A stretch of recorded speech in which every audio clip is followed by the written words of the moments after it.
Taking up where I left off on the subject of social reconstruction, which was solving the problems of, or picking up the pieces of social interaction between white and black Southerners after the Civil War. This was a problem that didn't get solved for a long, long time. What happens, the failure to come up with something really workable was that the races drew apart. Okay? Some freed people formed communities that were isolated and were all black. Uh, that's rare, but it happened in some places, and something that hadn't really existed before the Civil War came along, and that was segregation of trying to keep white and black people separate. It started out just with businesses like railroad companies, restaurants, hotels, and so forth, starting to have separate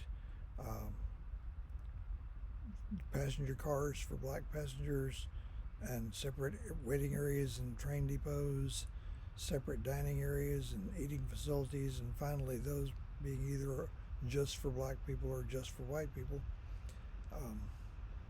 Segregated schools, when those were set up, trying to keep the races apart. And so there you went. Now, when people don't interact, it's easy for them to imagine things. It's easy for them to totally get the wrong idea about the other group.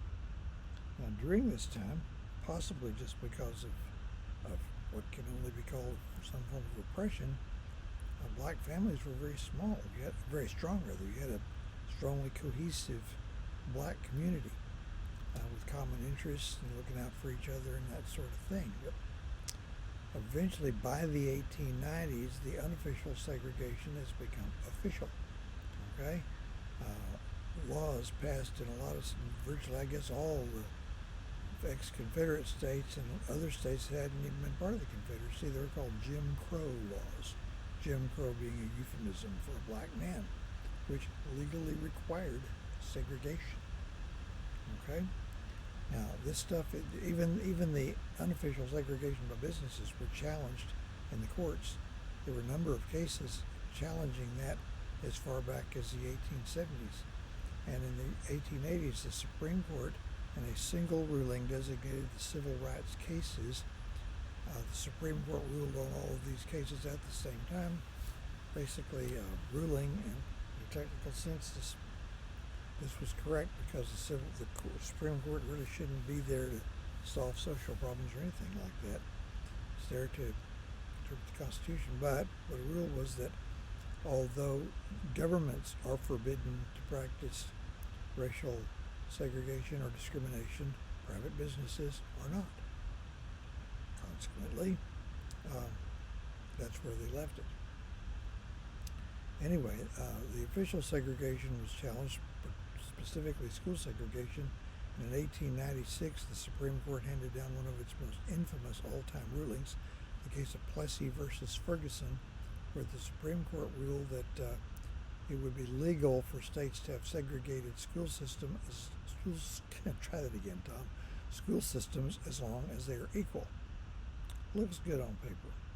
The reality, of course, was that over the long haul, and this lasted about 60 years and more, separate always meant separate. Equal virtually never meant equal. So that will be something that in 1302 we'll take up in the final unit of 1302. Okay. So that leaves the aspect of Reconstruction that historians usually are referring to when they mention Reconstruction, and that is what I call political Reconstruction. All right? And that is a complex thing even to define. It has to do with when and on what terms the rebellious defeated southern states will be restored to full participation in the Union. That mainly meant when would they have state and local governments under their own control outside federal supervision, and more importantly, when would their representatives once again be seated in Congress? These were complex issues. So that's political Reconstruction. Now, I may differ a bit from the textbook on my use of some terms here, but it's like you have two basic problems during political reconstruction, which lasted a little over a decade. You have a primary problem, which is when and on what terms will the southern states be allowed to be represented in Congress again? And behind that is a secondary question. So the primary one is question A, and question B, the other problem is who gets to answer question A? All right? The secondary problem is will it be the president or the Congress that will set the terms of when and on what terms southern states get back into Congress? Now, well, there you go. So anyway, political reconstruction can be divided into three fairly distinct phases. First of all, before the war was even over, presidential reconstruction. This is 1864 and 65, as President Abraham Lincoln and his successor Andrew Johnson both took the lead, claiming for the presidency the exclusive power to determine how political reconstruction would be accomplished. Okay? They ended up losing because you get this sort of tug of war between the presidency and Congress over who's going to set the terms. Congress won that, and after that, it's congressional reconstruction divided into the year basically 1866.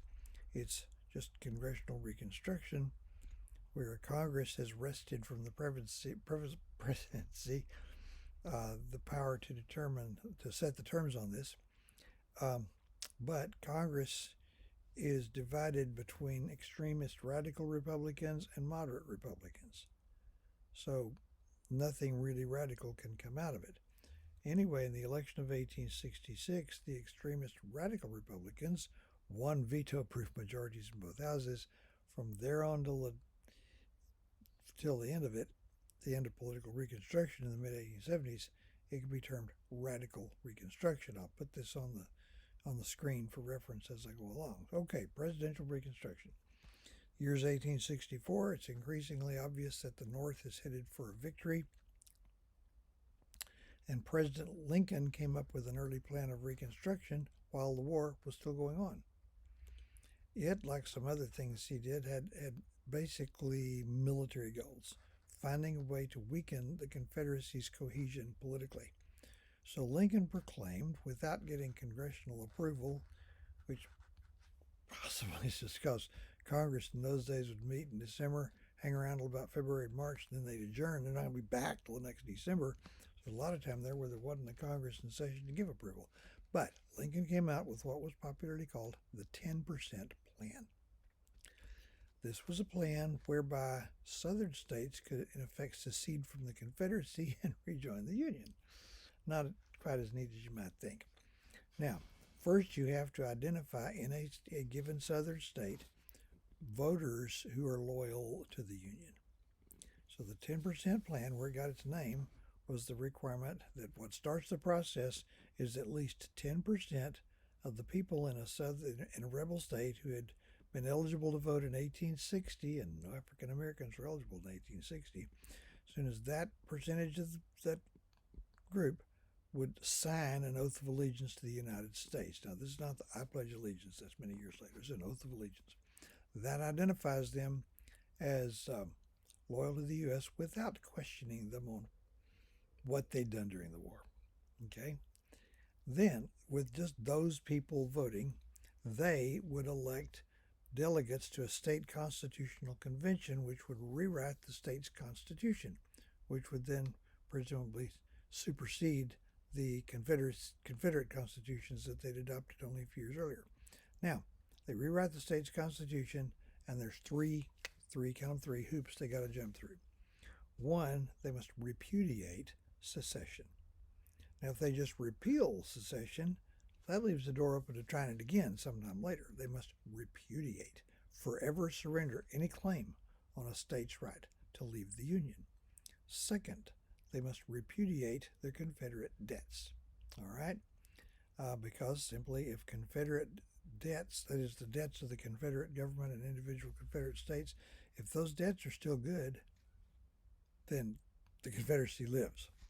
So this not only has the happy collateral effect of bringing financial ruin to those who had basically bet on the Confederacy by buying its bonds or using its money, but it's basically completely stomping the Confederacy out.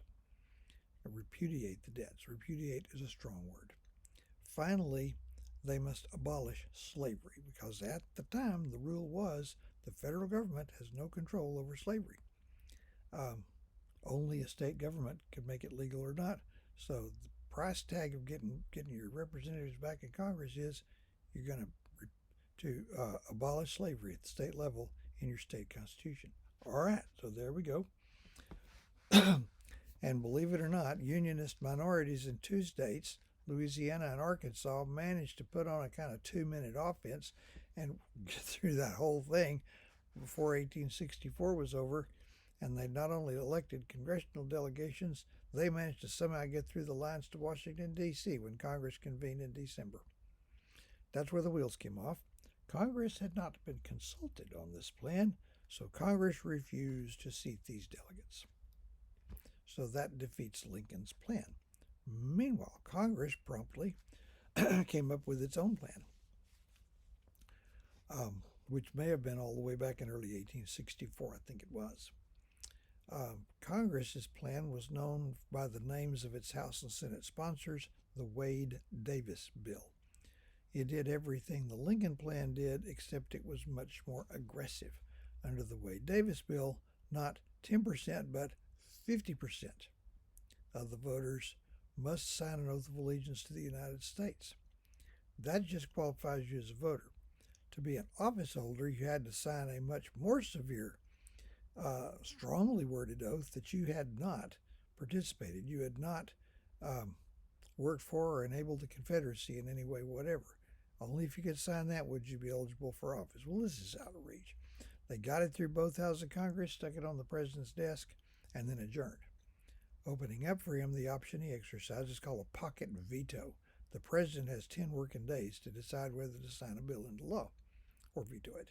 If Congress adjourns before the 10 days are up, the president doesn't sign it and it dies. Pocket veto. So Lincoln and Congress have canceled each other out in 1864. Well, the war ended in the spring of 1865. The North won and won big. And 5 days after Robert E. Lee surrendered the Army of Northern Virginia, effectively ending the Civil War, Lincoln was assassinated, and you probably don't see the full significance of this, but a Southern Democrat became president. His name was Andrew Johnson. He was from a rebel state, Tennessee. What's the story on Andrew Johnson? Andrew Johnson was from eastern Tennessee. It's a mountainous area. By the way, in those days, I don't know about now, Tennessee is in it's like 2 parts. Eastern Tennessee, mountainous, a lot of small farmers barely hanging on. There are parts of eastern Tennessee that are so out of the way the 20th century didn't show up there until around 1940. That's an overstatement, but I think you might get it. Western Tennessee, flatlands, big plantations, rich guys. So Tennessee politics was always just a big war between the small guys from the east, the big guys from the west. Johnson was from the east. Andrew Johnson ranks dead last among American presidents for formal education. He had none. He never saw the inside of a schoolhouse. He reached adulthood as an illiterate. His wife taught him to read and write after he was a grown man. He probably had quite a bit of intelligence going for him because, he's writing stuff. It sounds like a college graduate wrote it. But after an unsuccessful stint as a tailor, he entered politics, and he did well. He was well suited to the rough and tumble political environment of frontier Tennessee, where a stump speech was really delivered from a stump, and crowds could be raucous. Crowds could heckle you and taunt you, and he'd heckle and taunt them right back, lose his temper. It fit in perfectly. So when Tennessee withdrew from the Union, or went through the motions thereof, in 1861, Andrew Johnson was representing Tennessee in the United States Senate. That's tall cotton. Then he became the only member of either house from a rebel state to not secede with his state. You see, Johnson worshipped another Tennessean, Andrew Jackson.